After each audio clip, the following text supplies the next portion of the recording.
Salut, je suis Christopher Lamorin, ambassadeur des États-Unis au Cameroun. Au moment où nous disons au revoir à l'année 2025 et que mon séjour arrive bientôt à son terme, je voudrais prendre un moment pour réfléchir avec vous sur cette année caractérisée par le partenariat, la résilience et des objectifs communs. Il convient de relever que cette année n'a pas été sans défis. Beaucoup d'entre vous ont connu des moments d'incertitude et d'inquiétude. Pourtant, tout au long de cette année, plusieurs choses sont restées constantes. La force des communautés, l'énergie des jeunes dirigeants et la puissance de la coopération lorsque des nations travaillent ensemble en faveur d'un objectif commun. Tout au long de l'année 2025, les États-Unis ont travaillé sans cesse aux côtés du Cameroun et des Camerounais dans le cadre des actions qui ont touché des vies à travers le pays. Au niveau du centre américain de Yaoundé, ainsi que de nos espaces américains de Douala, Garoua et Buea, des milliers de jeunes se sont réunis pour apprendre, échanger des idées et de développer leurs compétences en matière d'entrepreneuriat, de technologie, d'esprit d'initiative et de culture.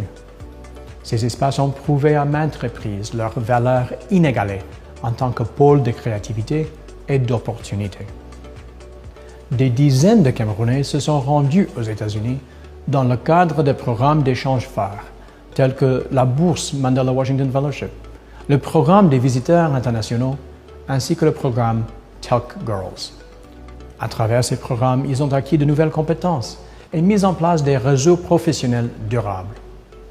Ils sont rentrés chez eux en pleine aptitude de diriger et d'innover. Le 10e anniversaire du Mandela Washington Fellowship a été un rappel puissant de cet esprit, qui a réuni plus de 500 parties prenantes, des jeunes leaders, des athlètes, des artistes et des décideurs politiques, afin de promouvoir la paix, le leadership et les opportunités. Des experts américains sont également venus au Cameroun dans le cadre du programme Fulbright et d'autres programmes d'échange, en collaboration avec des universités, des écoles et des professionnels camerounais, afin de partager leur expertise et de renforcer les capacités locales.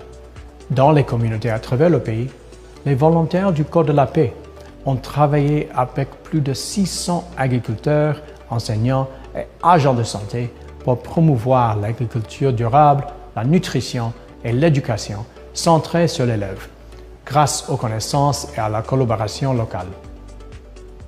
Cette année, nous avons également ouvert un nouveau chapitre grâce à la signature d'un protocole d'accord de 5 ans sur la sécurité sanitaire mondiale.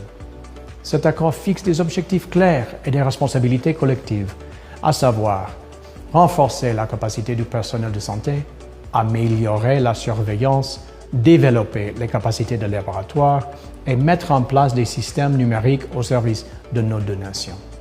Il reflète un partenariat fondé sur l'efficacité, la responsabilité et la résilience à long terme, et il s'appuie sur des décennies d'engagement du gouvernement des États-Unis à aider le Cameroun à lutter contre des maladies telles que le VIH et le paludisme, à former des épidémiologistes et à obtenir l'accréditation internationale des laboratoires camerounais. La coopération en matière de sécurité est restée au centre de nos efforts. La visite en septembre du général Douglas Anderson, qui dirige le commandement des États-Unis pour l'Afrique, dit AFRICOM, a souligné notre engagement commun en faveur de la paix et de la stabilité régionale.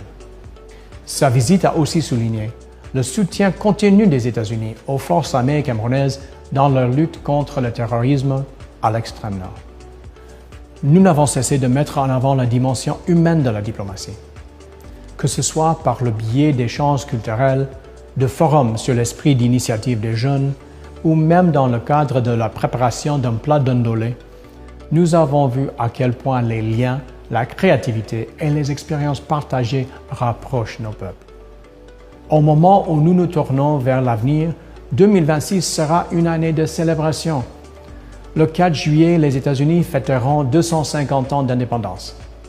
Dans le cadre du programme America 250, nous envisageons avec intérêt de célébrer cette étape historique aux côtés de nos amis camerounais, à travers des récits d'innovation, de leadership, de créativité et de valeurs communes. Ce sera l'occasion non seulement de réfléchir sur le parcours des États-Unis, mais aussi de célébrer l'amitié de longue date qui existe entre les États-Unis et le Cameroun, ainsi que tout ce que nous continuons à construire ensemble. Au moment où moi je termine mon séjour de près de 4 ans en tant qu'ambassadeur des États-Unis au Cameroun, je suis profondément honoré d'être revenu dans le pays où ma carrière diplomatique a pris son envol et où mon amour personnel pour l'Afrique est né il y a près de 35 ans.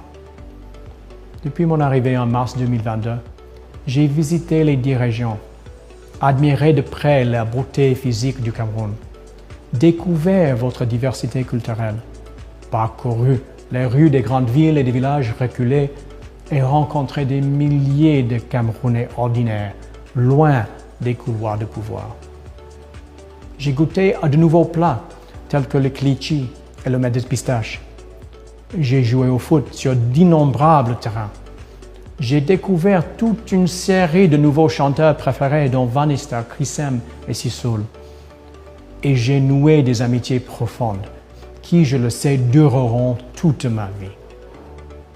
Tous à l'ambassade des États-Unis au Cameroun et à notre antenne de Douala, nous vous souhaitons une joyeuse et heureuse année. Que l'année 2026 vous apporte santé, bonheur et encore plus d'opportunités de collaboration et de réussite. Et même si je ne serai pas là pour le voir de mes propres yeux, le Cameroun occupera toujours une place de choix dans mon cœur. Et je sais qu'ensemble, nos deux pays et leurs peuples continueront à bâtir un avenir meilleur.